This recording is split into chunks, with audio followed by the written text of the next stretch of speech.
Hi, everyone. Thank you guys for being here. Thank you for having us. I'm here with the wonderful Michelle. And we're going to talk a little bit today about multi-generational audiences and what that means. A lot of this came from a really awesome conversation that you and I had. Mm-hmm. And when I think about it, I think the first thing I'd like to do is you share a little bit about your background and how you got to Kendra. Absolutely.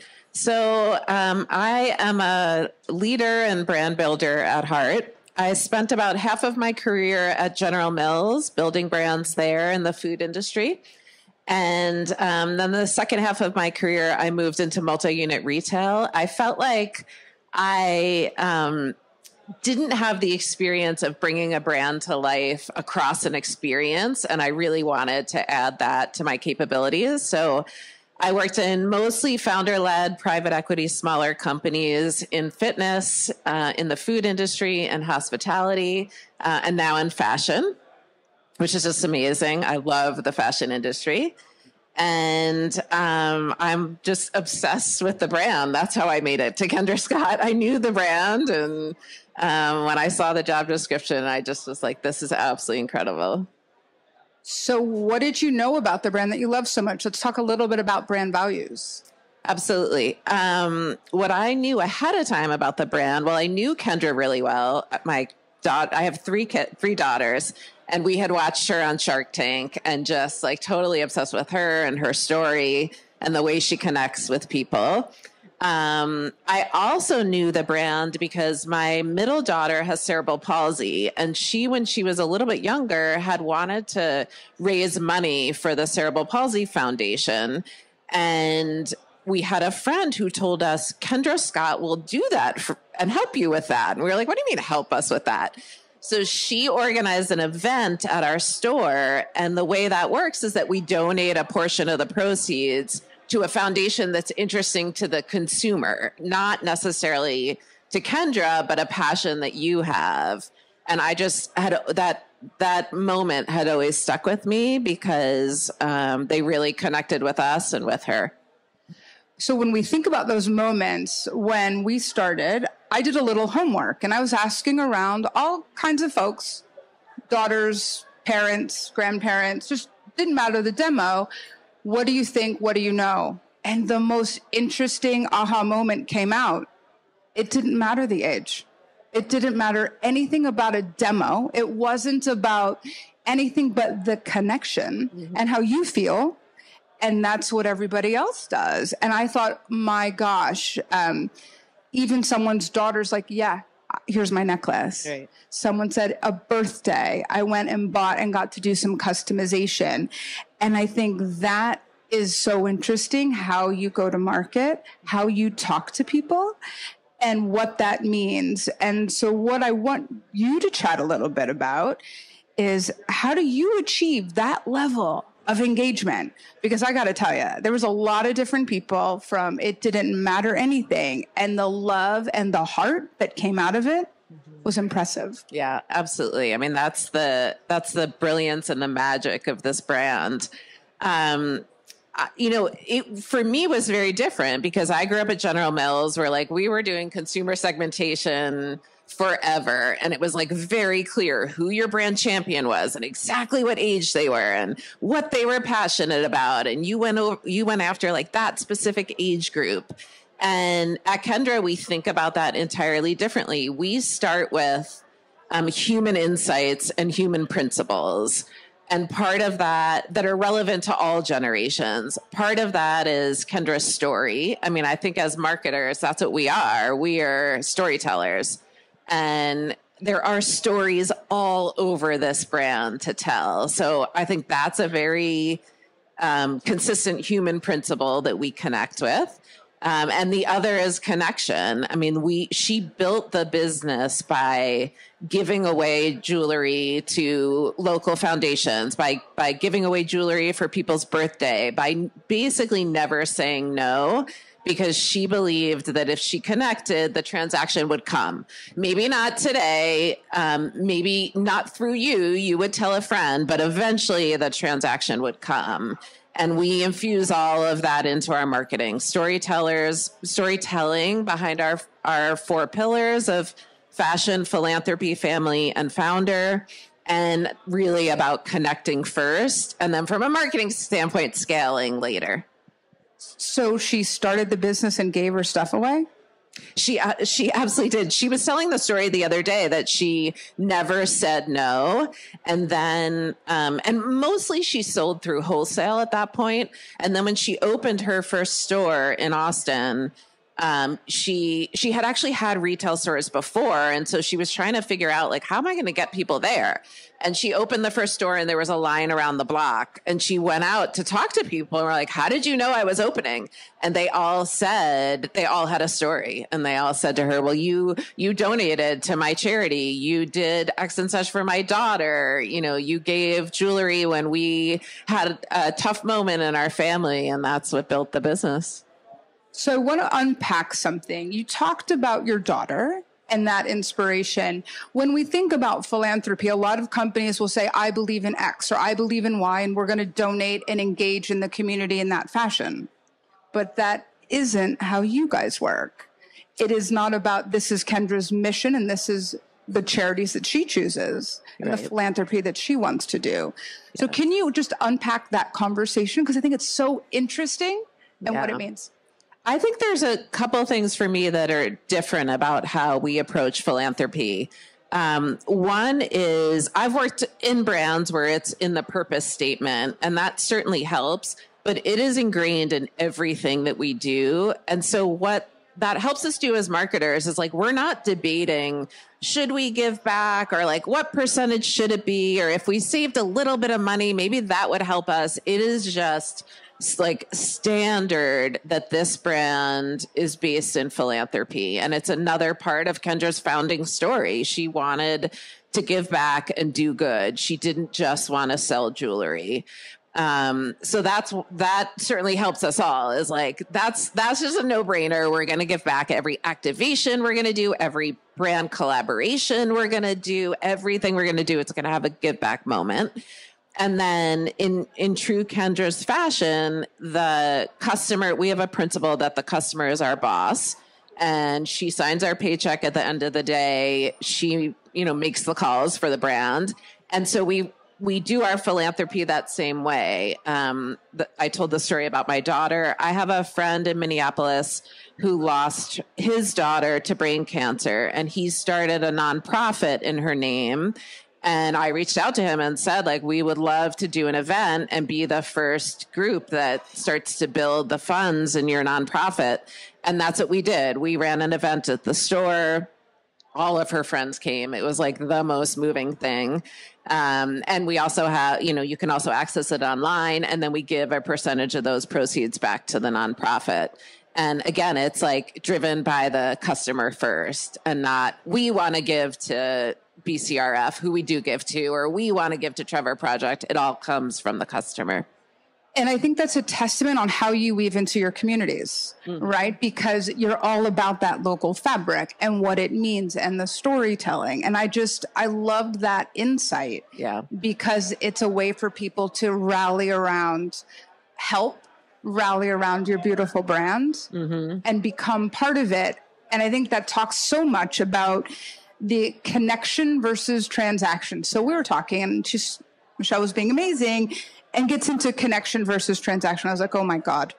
So can you unpack that one? Yes. So that's very much one of Kendra's first principles. And again, how she built the business and part of a value of the company. A lot of people know Kendra Scott through Bama Rush. And so we've developed this very loyal group within colleges. And last year we wanted to do something different and connect with that consumer in a different way. And we decided to do a tour based on the Elisa, which is like one of our core styles and something that most college students love. And we did a tour called Hey Elisa. We completely reinvented the look and feel. And it was a multi-college tour where we were going to bring Kendra Scott to where these consumers were and basically have this amazing experience and give away Elisas. There was no selling, no anything. We thought about it in terms of what would the college student want from Kendra Scott. Obviously, free Elisa's was a pretty easy brainstorm. That's one thing they would want. There were like customized coffee drinks for their personalities. There was, of course, like a selfie booth and a TikTok booth and all sorts of fun things. And some of the colleges are by our stores, some aren't. But we just felt like the benefit of this is building that connection. And again, the transaction will come. So Bama Rush, TikTok, amazing. So your brand has done so well. And I think there's this other part of me as a mom of 3 boys. I sadly only purchase for myself. They're not okay. old We enough like that to be too. married yet. But I think what's really interesting is you've got stores around the country. You can buy online. But let's talk about the retailer whose logo is a red dot. Absolutely. And what that meant to have somebody like that knocking, or maybe you knocked. Right. So we launched in Target in November of last year. And actually, Target had been asking Kendra to launch in their stores for a long time. And you think about, I mean, we absolutely love the business, but we're a relatively small business. This is a massive benefit for her. And Kendra, and like so tempting and easy to say yes. And the brilliance of this brand is we stick with our brand principles. Kendra for years said, I'm not going to do it unless I can do it in a way that is consistent with my brand principles. We're all about connection. We're all about experience, and we're all about, product that's accessible and affordable. And she continually said no, unless they were going to disrupt and break the rules and do something different. And I think first, that story to me is amazing because it would have been just so easy for her to be thrilled with the revenue. She never says no. Yeah, that's true. That's true. I guess when it comes to brand principles, we do.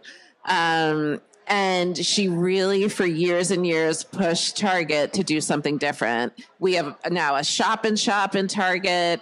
We have extra retail support to be setting it and talking to consumers and styling. We own the brand content, which is also very different for Target. And we just completely broke the rules. And one of the things that we said to them was, if this doesn't work for you guys, it'll be a drop in the bucket. Like, you'll move on, you'll partner with somebody else, your business will be fine. If this doesn't work for us, that will be a huge moment in this company. So we stood behind our brand principles and did it small scale, and it's come to life incredibly well, and we'll learn and evolve as we go. So tying it back to the title of our little chat about multi-generations, that's the perfect place. Yes, it absolutely is. It's wild, though, because I sort of think everybody shops at Target, and it certainly is multi-generational, and we showed that in our campaign. But the brand brought in new consumers to Target. I was like, there are new consumers for Target? Didn't know everyone shop there?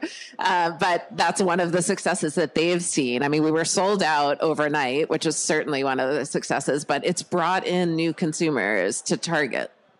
I'm sorry, that's fascinating. Yeah. To me, I find it so interesting, the asset and how the community rallies behind you and with you.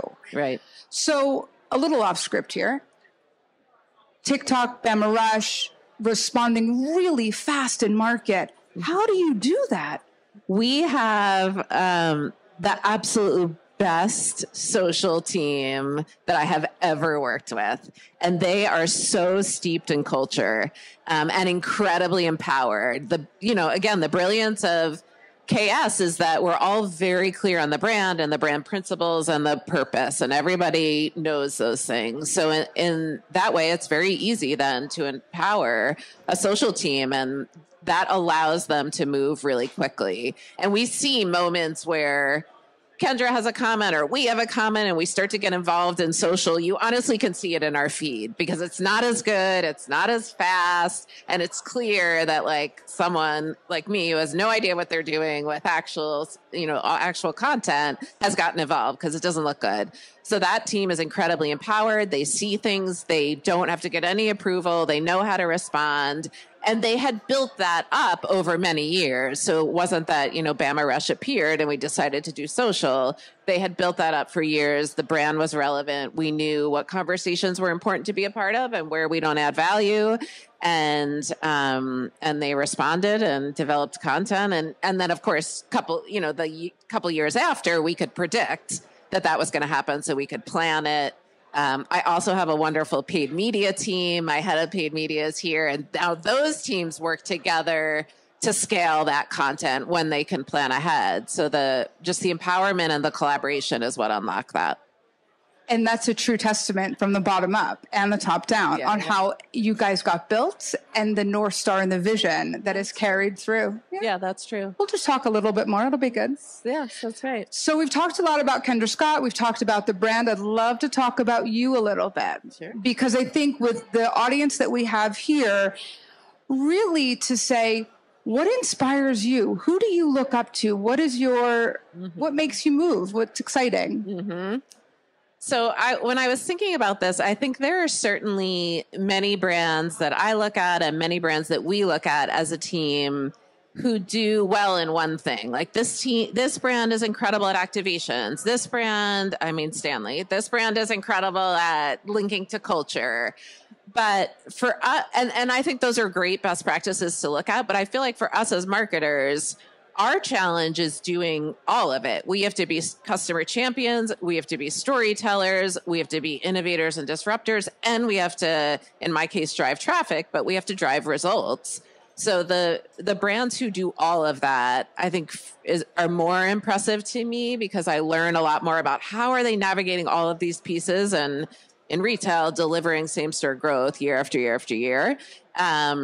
Lululemon happens to be a fan of I just love that brand, but I also see like they are doing all these things. They are connecting with Gen Z. They have amazing activations and local connections. They scale. They have influencers. They're like nailing innovation and same store sales year after year after year. Them and Sephora are just, I think, bigger brands where it's harder to do all of that. And those brands inspire me. I think that's interesting, right? Because even looking at them, how they've become a household name. True. Right. And I don't know, maybe 5 or 7 years ago, not so much. Yeah, it's true. And big lifestyle brands that also are very relevant with Gen Z and Gen Alpha, but have also figured out how to be multi-generational. And the supply chain and their ability to be nimble the way you guys are. I think that's really interesting as they progress and move through. Yeah. So whether it's Kendra Scott or in your career, what's like your aha moment as a marketer? What is that thing? You're like, oh, that's it. Mm-hmm. When I thought about that, for me, it's more relevant to like my aha moment as a leader, because I think that's so much of what we do as marketers is lead teams and lead brands. When I first joined General Mills, the associate brand managers always had to have an opinion, and you in the advertising discussions, you always had to speak first. And when I moved up, I had the opportunity to be more of a listener than the one who had to have an opinion immediately. And for me, that's always been a guiding principle of my career, but also an aha. Like, aren't we in marketing to listen to consumers and to find those nuggets and hear those insights? And that when I could shift to that and be more of who I really am, for me, that was an unlock as a leader. When I could listen, when I could say to teams or consumers, like, tell me more about that, or why did you say whatever you said? Like, what does that actually mean? I absolutely love that. And for me, that's where I see insights. I have a learning document that I've kept since the beginning of my career. And I always put insights and things I've learned and things I don't want to do at some point. Oh, yeah, exactly. At the top of the learning document is a quote that's, we listen and learn not to affirm our beliefs, but to evolve them. And I think whether you're in a focus group or whether you're in a conference, so often we're like, she said the thing that I agree with, so that affirms my beliefs. That's not what we're doing as marketers. We're trying to evolve and learn and disrupt. And so you have to be open to new things. And through that, you have to be listening. Yeah, the word listen's pretty big. I think it's a big thing. It's a big thing in work. It's a big thing in life. And it's something, and it's a skill.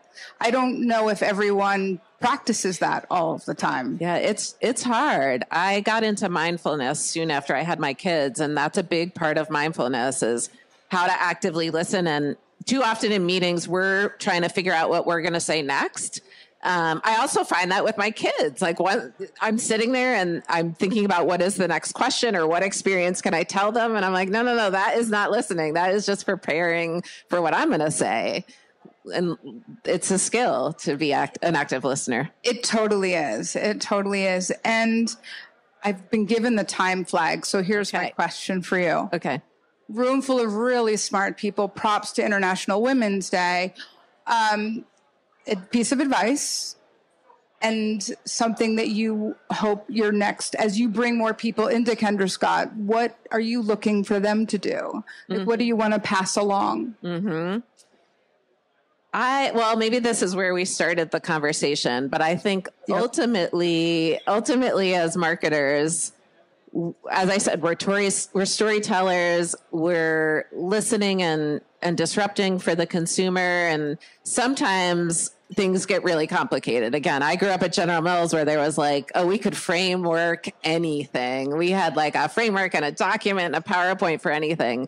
But ultimately the theory about connection for me is what we're doing as marketers and leaders. Like we are connecting to people's hearts. And I think that is probably the most satisfying thing for me, but also the way I've made the impact that I made. That's where I've made the biggest impact is to connect with people's hearts. I have leaders at KS some of them who have been there for 22 years and started this brand with Kendra. Some of them who have been doing their function and specialty much longer than I have and know it much better than I do. And ultimately, my job is to connect with them and inspire them and have them be their best, because I certainly can't do what they're doing. My favorite leadership quote is from John Quincy Adams, and he says, if you inspire people to do more and become more and dream more and lead more, then you're a leader. And that is what I'd leave people with. That's the leader that I want to be, for sure. I've got goose pimples. Just saying. That one. Thank you. Thank you for this. Thank you for your time. And I hope today everyone takes a few things away and really listen, be really nimble, and empower your communities and pay attention. Wonderful. Thanks for coming, everyone.